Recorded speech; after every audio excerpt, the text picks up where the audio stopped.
ಅಂತರ್ಮುಖ ಪ್ರಯಾಣ.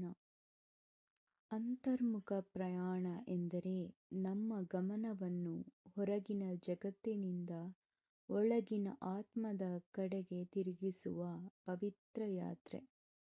ಇದು ದೇಹ, ಮನಸ್ಸು ಮತ್ತು ಆತ್ಮವನ್ನು ಒಂದೇ ಕೇಂದ್ರದಲ್ಲಿ ಸ್ಥಿರಗೊಳಿಸುವ ಆಂತರಿಕ ಸಾಧನೆ. ನಾವು ಹೊರಗೆ ಶಾಂತಿ, ಸಂತೋಷ, ತೃಪ್ತಿಯನ್ನು ಹುಡುಕುತ್ತೇವೆ, ಆದರೆ ನಿಜವಾದ ಶಾಂತಿ ನಮ್ಮೊಳಗೇ ಇದೆ ಎಂಬ ಅರಿವಿಗೆ ಬರುವುದೇ ಅಂತರ್ಮುಖ ಪ್ರಯಾಣ. ಈ ಪ್ರಯಾಣದಲ್ಲಿ ಮನಸ್ಸು ನಿಧಾನವಾಗಿ ಮೌನವಾಗುತ್ತದೆ, ಉಸಿರಿನೊಂದಿಗೆ ಜಾಗೃತಿ ಹೆಚ್ಚುತ್ತದೆ, ಆತ್ಮ ಸಾಕ್ಷಾತ್ಕಾರದ ದಾರಿ ತೆರೆದುಕೊಳ್ಳುತ್ತದೆ. ಪ್ರತಿ ಬೆಳಗ್ಗೆಯೂ ಕ್ಷಣಕಾಲ ಕಣ್ಣು ಮುಚ್ಚಿ ಉಸಿರಿನ ಮೇಲೆ ಗಮನ ಕೇಂದ್ರೀಕರಿಸಿದರೆ ನಾವು ನಮ್ಮೊಳಗಿನ ಬೆಳಕಿನೊಂದಿಗೆ ಸಂಪರ್ಕ ಸಾಧಿಸಬಹುದು.